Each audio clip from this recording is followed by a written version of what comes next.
우리 옆 사람들과 한번 인사하겠습니다. 참 잘 오셨습니다. 큰 은혜 받으시기 바랍니다. 정말 잘 오셨습니다. 하나님의 큰 은혜가 여러분 모두 위에 또 한 번 넘치도록 풍성하게 임하시기를 주님의 이름으로 간절히 축복합니다. 한나 하면 역시 기도하는 모습 제일 먼저 생각하게 되죠. 오늘 기도하시는 우리 권사님도 한나처럼 기도하는 우리 한나 예전도 되게 해주옵소서라고 기도하셨는데, 정말 한나 하면 기도하는 모습이 제일 먼저 생각나게 됩니다. 그 얼마나 간절하게 기도했든지 그 기도하는 모습이 마치 술에 취한 사람처럼 보일 정도였습니다. 그래서 한나가 기도하는 모습을 보고 엘리가 뭐라고 그랬죠? 14절 보면 엘리가 그에게 이르되 내가 언제까지 취하여 있겠느냐, 포도주를 끊으라. 무슨 포도주를 그렇게 많이 마시고 취하여 있느냐, 포도주를 끊으라, 그렇게 말합니다. 그래서 한나가 뭐라고 대답하죠? 15절 한나는 대답하여 이르되 내 주여 그렇지 아니하니이다. 나는 마음이 슬픈 여자라. 포도주나 독주를 마신 것이 아니요 여호와 앞에 내 심정을 통한 것뿐이오니. 술에 취한 것이 아닙니다. 여호와 앞에 내 심정을 통한 것이다. 여러분, 이 말씀을 우리가 가장 잘 아는 가장 쉬운 말로 표현한다면 성령 충만함 때문입니다 라고 말하고 있는 것이에요. 한나는 성령이 충만하여 그 하나님의 심정과 한나 자신의 심정이 서로 교감하는, 교통하는 그런 상태 가운데 있었던 것을 알게 돼요. 그 모습이 엘리에게는 마치 술 취한 사람의 모습처럼 보였다. 실제로 술 취함과 성령 충만 사이에는 외적인 비슷함이 있어요. 물론 성령이 취하면 성령 충만해지면 술에 취한 것처럼 해롱해롱한다 그런 의미가 아니고, 사람이 술에 취하면 술이 이성을 지배합니다. 그런데 성령이 충만해지면 역시 성령이 내 이성을 지배합니다. 내 이성대로 내 생각대로 말하고 행동하는 것이 아니라 성령이 충만하면 마치 술에 취한 사람이 술 기운으로 말하고 행동하고 생각하는 것처럼 성령 충만도 성령이 나로 하여금 생각하게 하고 나로 하여금 말하게 하고 나로 하여금 행동하게 한다. 그래서 그 모습이 어쩔 때는 외적으로 마치 술 취한 자와 비슷하게 보일 수도 있어요. 그래서 사도 바울도 에베소 5장 18절에서 성령 충만을 받으라 라고 말할 때 뭐라고 말해요? 술 취하지 말라. 이는 방탕한 것이니 오직 성령의 충만함을 받으라. 왜 그렇게 말했겠어요? 술 취함과 성령 충만함 사이에 외적인, 겉으로 보기에 비슷한 점이 있기 때문에 술 취하지 말고 성령의 충만함을 받으라 라고 말했던 것이. 자, 어쨌든 한나가 이처럼 성령 충만함으로 하나님께 간절히 기도했을 때 하나님께서 한나에게 어떤 은혜, 어떤 축복을 주셨습니까? 먼저는 한나를 그렇게 괴롭게 하고 힘들게 하고 억누르게 하고 슬프게 하던 모든 일로부터 자유함을 주셨어요. 18절 보세요. 같이 한번 읽어볼까요? 18절 시작. 이르되 당신의 여종이 당신께 은혜 입기를 원하나이다 하고 가서 먹고 얼굴에 다시는 근심빛이 없더라. 지금까지 정말 그 자식이 없는 일로 인하여 또 그로 인하여 다른 사람에게 구박받고 무시당하고 하는 그런 일들로 인하여 너무나 힘들고 어려운 가운데 있었어요. 그런데 하나님 앞에 그 일을 위하여 간절히 성령 충만하여 마치 술에 취한 사람처럼 하나님 앞에 간절히 기도하고 난 후에 어때요? 그 얼굴에서 근심빛을 다시 찾을 수 없는, 뭘 말합니까? 그 모든 것들로부터 벗어나는 자유함을 얻는 축복을 얻게 되었다. 그리고 구체적으로는 어때요? 하나님께서 그 기도를 들으시고 그에게 아들도 허락해 주시는 은혜를 보게 되죠. 19절 20절 그들이 아침에 일찍 일어나 여호와 앞에 경배하고 돌아가 라마의 자기 집에 이르니라. 엘가나가 그의 아내 한나와 동침하며 여호와께서 그를 생각하신지라. 한나가 임신하고 때가 이르매 아들을 낳아 사무엘이라 이름하였으니 이는 내가 여호와께 그를 구하였다 합니다. 그가 구한 대로 아들을 허락해 주시는, 여러분 성령 충만함으로 우리에게 허락해 주실 때 영적인 축복, 나를 억누르는 모든 것들로부터 참 자유함을 얻을 뿐만 아니라 기쁨을 얻는 그러한 은혜뿐만 아니라 실제적인, 구체적인 우리의 삶 속에서 우리가 하나님께 구한 그것을 허락해 주시는 은혜도 하나님이 허락해 주시는 것을 보게 돼요. 여러분, 이 은혜와 축복을 받아 누리시기 원하십니까? 성령 충만하셔야 돼요. 성령 충만하면 이런 영육간의 축복을 함께 받을 수 있어요. 성령 충만함으로 기도하고, 성령 충만함으로 찬송하고, 성령 충만함으로 예배할 수 있어야 돼요. 여러분, 엔돌핀이라는 호르몬 잘 아시죠? 엔돌핀, 뭔지는 잘 몰라도 좋은 것이라고 알고 있죠. 실제로 이 엔돌핀이라는 호르몬 속에는 어떤 질병이든지 치료할 수 있는 그런 놀라운 효과가 있다고 그래요. 특별히 어떤 통증을 완화시킬 뿐만 아니라 느끼지 못하게 하는 진통의 효과가 이 엔돌핀 속에 많이 들어있다고 그래요. 그런데 이 엔돌핀과는 비교할 수 없는 놀라운 호르몬이 또 하나 있어요. 그 호르몬은 어떤 호르몬이냐면 다이돌핀이라는 호르몬이에요. 이 호르몬은 엔돌핀보다도 그 효과가 약 4,000배. 상상이 안 되죠. 엔돌핀도 참 좋은 것인데 이 다이돌핀이라는 호르몬은 엔돌핀보다도 어떤 질병, 어떤 면역력을 주음으로 말미암아 질병을 치료하고 통증을 가라앉히는 효과가 4,000배나 된다. 그런데 이 다이돌핀이 언제 우리 몸에서 생성되는가?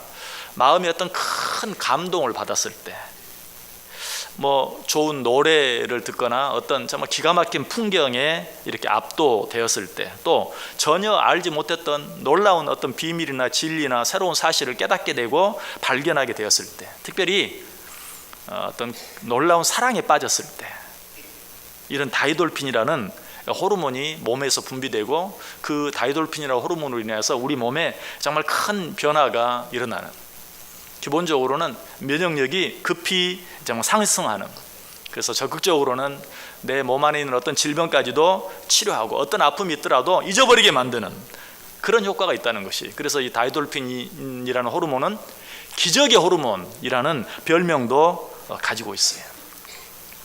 여러분, 이런 호르몬 여러분 몸 마음속에서 막 분비되면 좋겠죠. 자, 그런데 이보다 더 놀랍고 더 좋은 것이 있다면 여러분 어떻게 하시겠어요? 지금 당장 찾으러 가야죠. 지금 당장 그것을 얻으러 가야죠. 그게 뭘까요? 뭘까요? 성령 충만이에요. 성령 충만. 정말 엔돌핀이 솟고 다이돌핀이 솟으면 우리 몸에 이런 여러 가지 긍정적인 반응이 일어나는 것, 그것과는 비교할 수 없이 내 안에 성령 충만이 있을 때 정말 주체할 수 없는 기쁨과 감격과 평안과 모든 나를 내리누르는 그런 염려, 근심, 걱정, 불안, 초조 이런 것들로부터 나를 자유롭게 하는, 해방시키는 그런 경험을 하게 된다는 사실이, 정말 성령 충만은 다이돌핀이 엔돌핀의 4,000배라고 하는데 몇 배라고 표현할 수 없는 무한대의 어떤 그런 힘, 그런 어떤 능력들을 가지고 있어요. 요셉이 그 왕의 꿈을 해석하는데 도대체 무슨 꿈을 꿨는지 얘기도 안 해주고 꿈을 해석하라고 하는 그런 참 황당한 상황 가운데서 그것을 알아맞힐 수 있는 그 힘이 어디서 왔어요? 성경은 분명히 성령의 충만함으로 인하여 가능했다라고 말해요. 창세기 41장 38절에 바로가 그의 신하들에게 이르되 이와 같이 하나님의 영에 감동된 사람을 우리가 어찌 찾을 수 있으랴. 안 믿는 사람이 보기에도 정말 그 안에 하나님이 역사하시는 것, 성령의 충만함이 역사하는, 하나님의 영에 감동된 것을 정말 보고 느끼고 인정할 수밖에 없는 그러한 상황 가운데 있던 것을 보게 되죠. 삼손도 자기를 올가맨 그 밧줄을 마치 불에 탄 삼줄처럼 그냥 쉽게 끊어버릴 수 있었던, 어떻게 보면 외적인 힘이죠, 육적인 힘이죠. 그런 힘도 어디서 나온 것이다 라고 말합니까? 성경은 성령의 감동하심, 성령의 충만함이었다라고 말하고 있어요. 사사기 15장 14절에 삼손이 레이의 이름에 블레셋 사람들이 그에게로 마주 나가며 소리 지를 때 여호와의 영이 삼손에게 갑자기 임하시매, 여호와의 영이 삼손에게 갑자기 임하시매 그의 팔 위에 밧줄이 불탄 삼과 같이 그의 결박되었던 손에서 떨어진지라. 육체적으로 어떤 상상할 수 없는 힘이 솟아난 것, 그것까지도 성령의 충만함에서 온 것이었다, 하나님의 영으로 말미암아 주어진 것이었다라고 성경은 말해요.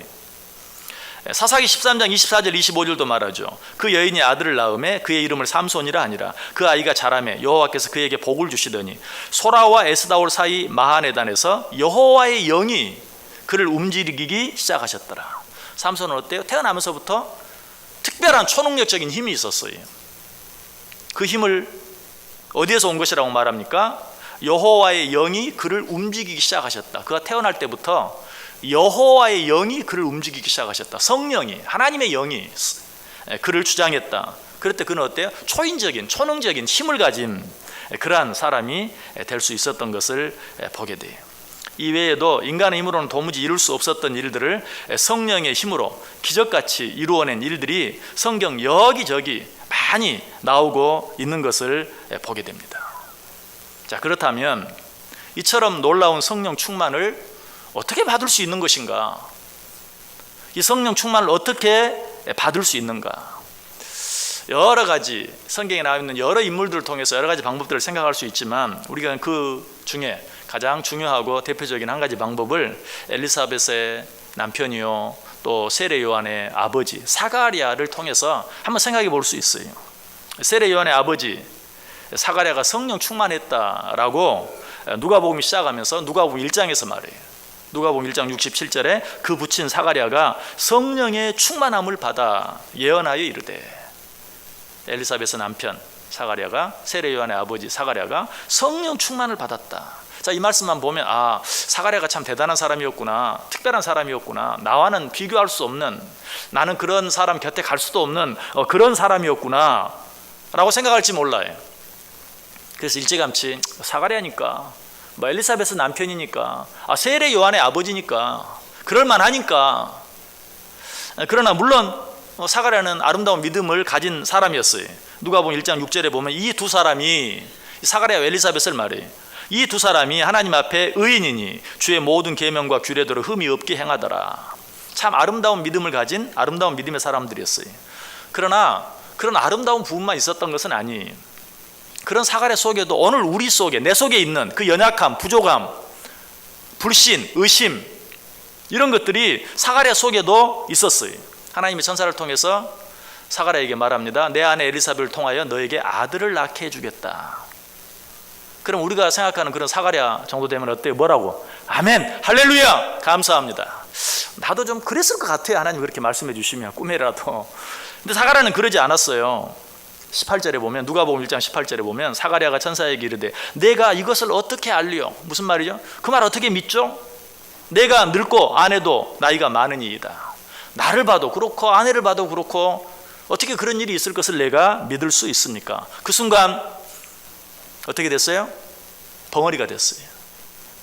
하나님의 말씀을 의심한, 믿음으로 받지 못한 벌이에요. 10개월 동안 벙어리가 되고 말았어요. 자, 이렇게 보면 어때요? 사가랴 우리하고 비슷하잖아요. 죄송합니다, 나하고 비슷한데 우리하고 비슷하다고 해서 여러분은 어떤지 모르겠지만 제가 보면 나랑 닮았어요. 나랑 비슷해요. 여기서 우리는 어때요? 소망을 갖게 되죠. 그래, 사가랴도 그랬는데 성령 충만했어? 나도 어쩔 때 하나님 말씀 의심하기도, 정말 말씀은 그렇게 하셨는데 이게 될까? 어떻게 그걸 알 수 있어요? 좀 한번 좀 알려주세요. 확실하게 알 수 있도록 가르쳐 주세요. 그런 생각이 들 때가 있어요. 그러다가 이리 깨지고 저리 깨지고 맞기도 하고. 그렇죠, 사가랴가 그랬어요. 10달 동안 그로 인하여 벙어리가 되고 말았어요. 자, 그런데 지금의 모습은 어때요? 성령 충만해요. 좀 더 그 뒤에 읽어보면 막 그 입에서 찬송이 터져 나오는 것을 보게 돼요. 자, 어떻게 이런 변화가 가능했을까? 답부터 말씀드리면, 사가랴가 하나님의 명령 앞에서 지금까지 살아온 세상의 관습과 전통을 고집하지 아니하고 그것을 버리고 포기했을 때 그런 성령의 충만함이 주어졌어요. 자, 오랫동안 아이를 못 갖던 가정에 세례 요한이 태어났습니다. 그러니까 자기들도 기쁘지만 주위의 이웃들, 친척들이 경사 났다고 좋아하고 다 모여서 그 아이의 남을 축하합니다. 그리고 그 아이의 이름을 지으려고 해요. 그러면서 사람들이 뭐라고 말하는, 당시의 관습대로, 당시의 관습은 아버지의 이름을 자식이 따라가는 것이 관습이, 똑같이 지을 수도 있고 지금도 이런 영어권에서 그렇게 하는 것처럼 아버지의 이름 뒤에 또 다른 이름을 붙여서 이렇게 사용하기도 하고. 그래서 사실은 외국 사람들의 이름을 보면요, 우리가 아는 것처럼 간단하지가 않아요. 어떤 사람은 이름이 2개, 3개, 4개, 5개 되는 사람들도 많이 있어요.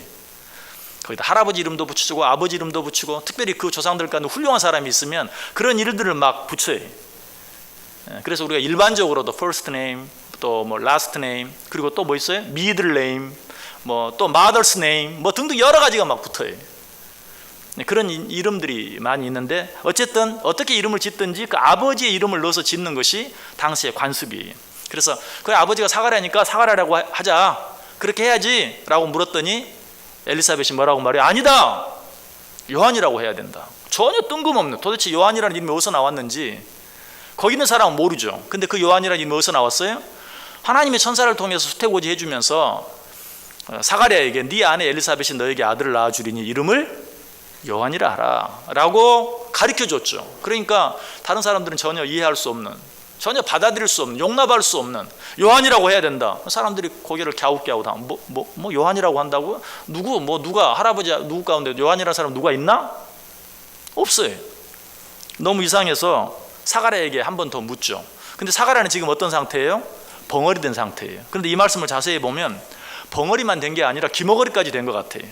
사실은 말 못하는 사람은 듣지 못해서 말 못하는 경우가 많이 있죠. 지금 사가랴가 그런 상태, 말만 못하는 게 아니라 듣지도 못하는 상태가 된 것 같아요.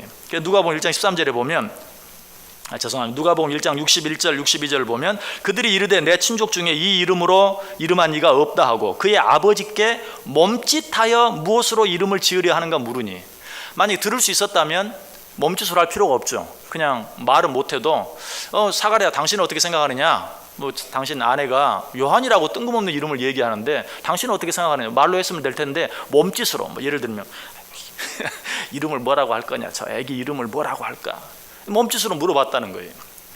듣지도 못하는 상태인 것을 알게 되죠. 그러자 사가랴가 그 말 뜻을 알아듣고 말을 못하니까 서판 하나를 달라, 서판 하나를 달라. 거기다가 뭐라고 써요? 요한이라, 요한이라 할 것이다 라고 써요. 그때 어떤 일이 일어나죠? 누가복음 1장 64절에 이에 그 입이 곧 열리고 혀가 풀리며 말을 하여 하나님을 찬송하니. 다른 말로 뭐라고 표현할 수 있겠어요? 그때 성령의 충만함이 그에게 임한 거예요. 이에 그 입이 곧 열리고 혀가 풀리며 말을 하여 하나님을 찬송하니. 어떻게 갑자기 성령 충만이 임했습니까? 하나님의 말씀, 내가 너에게 아들을 주리니 이름을 요한이라 하라 라는 그 말씀에 순종했을 때, 그때 당시 그 말씀에 순종이 그렇게 쉬운 게 아니에요. 사회적인 관습, 사람들의 눈, 이목, 전통, 어떻게 보면 오늘 우리식으로 이야기하면 내가 최씨인데 내 아들에게 최씨 아닌 다른 성을 붙이라는 것과 똑같은 거예요. 도무지 용납할 수 없는, 다른 사람도 이해할 수 없는 그런 일을 하나님이 말씀하신 거예요. 그럼에도 불구하고 하나님의 말씀인 줄 알고 순종했을 때 그에게 성령의 충만함이 주어졌다. 귀도 풀리고 입도 풀리고 말도 하게 되고 그 속에서 어때요? 찬송이 일어나게 되는. 여러분, 성령 충만은 우리가 생각하는 것처럼 꼭 그렇게 어떤 신비적인 것만은 아니에요. 갑자기 그냥 하늘에서 불이 떨어지고 머리가 뜨거워지고 막 온몸이 어떻게 되어지고 하는 그런 것만은 아니에요. 그런 것들을 동반할 때도 있어요. 그러나 절대 그런 것만은 아니에요. 오히려 그런 것들은 우리가 좀 경계할 필요가 있어요. 거짓된 것일 수도 있고 잘못된 것일 수도 있기 때문에. 성령 충만은 그런 신비한 것, 뭐 그냥 높은 산에 올라가서 정말 거대한 거목 하나 정도는 잡고 흔들어서 뽑을 정도가 돼야 성령 충만이 임하는 꼭 그런 것만은 아니에요. 어떻게 했을 때 하나님의 말씀에 근거하여 버려야 될 것들을 버리고 포기할 것들을 포기했을 때, 바로 그때 성령의 충만함이 우리에게 주어지는 것이에요. 여러분, 사실 우리가 물리적으로도 어떤 그릇에 무엇인가를 담으려고 하면 어때요? 먼저 그 그릇에 담겨져 있는 것을 비워야죠. 우리 주부들, 우리 한나의 회원들 어떠십니까? 집에서 뭐 물건을 여기다 옮겨 담으려고 하면 여기에 들어있는 걸 먼저 옮겨야 뭐든지 원하는 걸 담을 수 있잖아요. 마찬가지예요. 여러분, 성령 충만을 원하십니까? 여러분 안에 성령 충만이 임하기를 원해요? 그 여러분 안에 마땅히 비워야 될 것, 마땅히 버려야 될 것을, 마땅히 포기해야 될 것을 버리고 포기해야 돼요. 그러지 않으면 내가 성령 충만을 원해도 그 성령 충만이 우리 안에 들어올 수 없어요. 여러분 마음속에 혹시 남을 미워하는 마음으로 가득 차 있습니까? 그 남을 미워하는 마음으로 가득 차 있으면 성령 충만할 수가 없어요. 혹시 물질에 대한 욕심이 여러분 마음속에 가득 차 있습니까? 그럴 때도 성령의 충만함이 우리 속에 임할 수 없는 것이, 내 속에 나 자신이나 내 자녀를 하나님보다 더 사랑하는 마음, 혹시 그런 마음 여러분 속에 있습니까? 역시 그럴 때도 성령의 충만함이 우리 가운데 임할 수 없어요. 회개하지 않은 죄, 게으름, 의심, 염려, 이런 것들로 내 안에 꽉 차 있으면 역시 성령 충만할 수 없는 것이, 성령 충만 받기 위해서는 어떻게 해야 돼? 그런 것들을 비워내릴 때, 버릴 때, 깨끗이 포기할 때 비로소 성령 충만이 임할 수 있다. 그런데 여기서 우리가 한 가지 더 생각해야 될 것이 있어요. 그건 뭐냐? 무조건 비우기만 하면 되는가? 참 비우기도 어려운데 무조건 비우기만 하면 되는가? 아니, 무조건 비우기만 함으로 성령 충만함이 되어지는 것이 아니라, 그 성령 충만함을 받기 위해서는 비우고 곧바로 하나님께서 원하시는 어떤 일들을 행할 수 있어야 돼요. 여러분 누가복음 11장에 나오는 이야기 잘 아시죠? 어떤 사람에게서 귀신이 나갔어요. 귀신이 쫓겨났어요. 그런데 귀신이 여기저기 돌아다니다가 어디 갈 데가 없고 쉴 데가 없으니까 아이고 안 되겠다, 다시 그 사람에게 돌아가야 되겠다. 근데 그냥 돌아갑니까? 가서 보니까 자기가 전에 있었던 그 자리가 깨끗이 청소되고 소재되었어요. 거기까지는 잘했어요. 마치 우리 속에 있는 미워하는 마음, 또 물질에 대한 어떤 욕심, 자녀들에 대한 지나친 사랑, 의심, 염려, 이런 것들이 싹 제거되었어요. 깨끗이 청소되었어요. 그랬더니 그 마귀가 뭐라고 합니까? 그 귀신이 자기보다 더 악한 귀신 7을 데리고 그 안에 들어가 버리는 거예요. 무엇을 비웠을 때 그냥 비우고만 있으면 그런 일도 있을 수 있어요. 그럼 어떻게 해야 돼요? 무엇을 비웠다는 것은 즉시 그와 동시에 하나님이 원하시고 기뻐하시는 어떤 일을 행하는 거예요. 자, 아까 미워하는 마음이, 누군가를 미워하는 마음이 내 속에 가득 차 있어요. 그거 버려야 돼. 그래, 미워하지 말자. 비우기만 하면 되는 게 아니라 내가 미워하던 그 사람을 향해서 뭔가 해야 돼. 그게 쉽지 않잖아요. 당장 가서 막 껴안아주고 막 뽀뽀해주고 막 비비고 그렇게는 어렵잖아요. 근데 최소한 어떻게 해야 돼? 그 사람을 향해서 이제는 한 번도 보내지 않은 미소, 살짝이라도 입꼬리 살짝만 올려서, 옛날에는 그냥 보기만 하면 그냥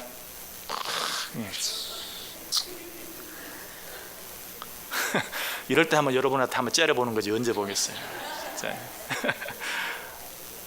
자, 그런 마음이 아니라 정말 살짝, 정말 입꼬리 살짝 올려서 한번 웃어주면 여러분 영향이 있어요, 없어요?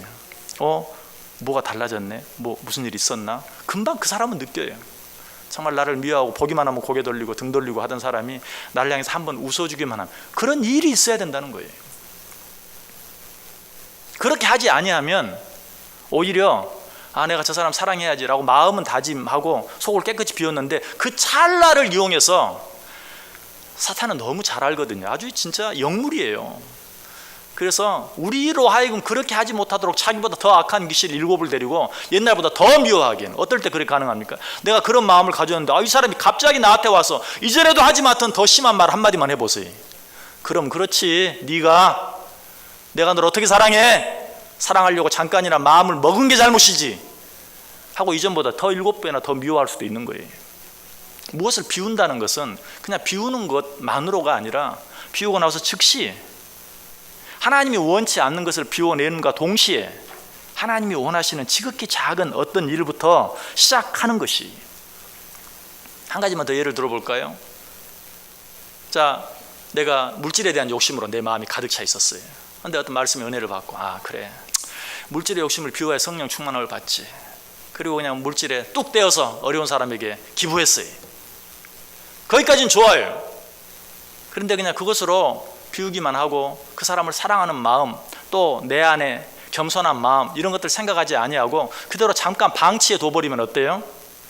그 순간에 교만이라는 마귀가, 물질에 대한 욕심보다도 이 교만이라는 마귀는 훨씬 무서워요. 어떤 교만?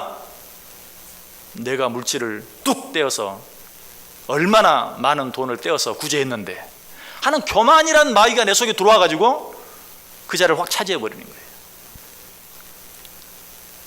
물질의 욕심을 비워내기 위해서 어떤 재물을 헌금도 하고 도네이션도 하고 하는 것도 중요하지만 그 순간에 어때요? 하나님 앞에서 이렇게 할 수 있었던 것은 모두가 하나님의 은혜입니다. 나의 나 된 것은 하나님의 은혜입니다. 내가 한 것이 아닙니다 라고 즉시 고백하고 무릎 꿇지 아니하면 내 나름대로 비웠다고 비웠는데 오히려 더 악한 것들이 내 안에 가득 차버릴 수도 있다라는 사실이에요. 여러분, 그렇다면 하나님이 기뻐하시는 일이 무엇입니까? 로마서 12장 1절은 그렇게 말하죠. 그러므로 형제들아, 내가 하나님의 모든 자비하심으로 너희를 권하노니 너희 몸을 하나님이 기뻐하시는 거룩한 산 제물로 드리라. 이는 너희가 드릴 영적 예배니라. 너희 몸으로 거룩한 산 제물로 드리라 라고 이야기하고 있어요. 자, 그런 것들은 어떤 것들이 있을까요? 너무 많죠. 이 시간 다 말할 수가 없어요. 그러나 어떤 사람에게든지 어떤 환경에 있든지 우리 모두가 적용할 수 있는, 성경의 사도 바울을 통해서 우리에게 주신 어떤 경우라도 하나님이 기뻐하시는 거룩한 산 제사가 될 수 있는 것, 어떤 것들이 있을까요?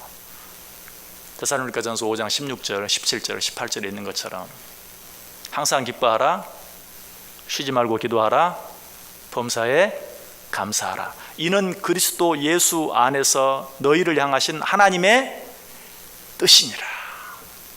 이건 너무 분명히 내 형편이 어떻든지 내 처지가 어떻든지 누구하고 비교할 것도 없이 언제 어느 때라도 항상 하나님이 기뻐하시는 거룩한 산 제물이 될 수 있는, 제사가 될 수 있는, 항상 기뻐하고 쉬지 않고 기도하고 범사에 감사하는 삶을 살아가는 것. 여러분, 그러므로 우리가 정말 성령 충만하기를 원한다면 이 여러분 마음속에 분명히 여러분이 모르는 거 그거 어떡하겠어요? 모르는 거는 생각도 하지 마세요. 생각해도 소용없고, 알고 있는 거, 내가 이거 비워내야 되는데, 내가 이거 버려야 되는데, 여러분 그거 버리세요.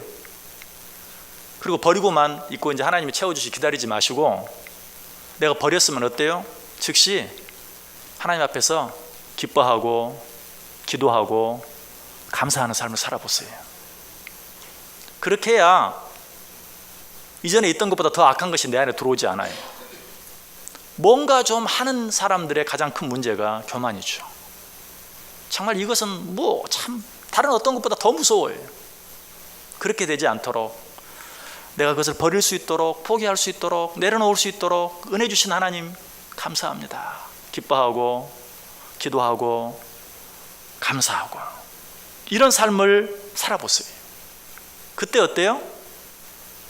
정말 오늘 엘리사벳이 누렸던, 방금까지도 엘리사벳은 자기 입으로 뭐라고 나는 슬픈 여자라.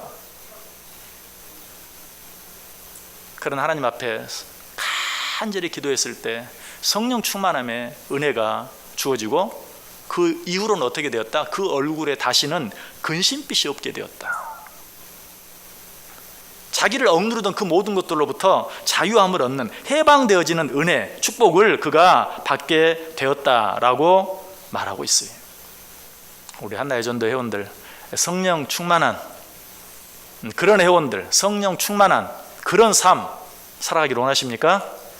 여러분 마음속에 여러분이 알고 있는 지금 버려야 될 것들, 내려놔야 될 것들, 포기해야 될 것들, 양보해야 될 것들 버리고 포기하고 양보하고 내려놓아 보세요.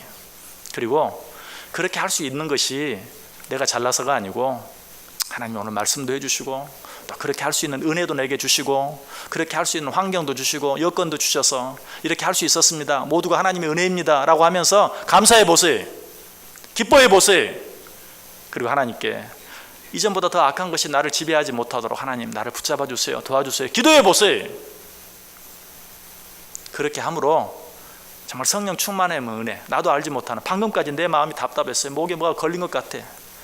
밥을 먹어도 밥맛이 없어요. 기쁨이 없어요. 그런데 정말 그 모든 것들이 다 10년 묵은 채증이 내려가는 것처럼 편안해지고 자유로워지는, 하나님 내게 주시는 참 기쁨과 자유함을 맛보는 그런 놀라운 은혜가 오늘 허신 예배를 드리는 우리 한나 예전도 회원들, 오늘 함께 예배드리는 우리 온 성도들 위에 넘칠 수 있게 되기를 주님의 이름으로 간절히 축복합니다. 기도하겠습니다. 하나님 감사합니다. 우리 속에 버려야 될 것들이 있습니다. 내려놓아야 될 것들이 있습니다. 포기해야 될 것들이 있습니다. 내려놓을 것 내려놓고 버려야 될 것 버리고 포기할 것 포기할 때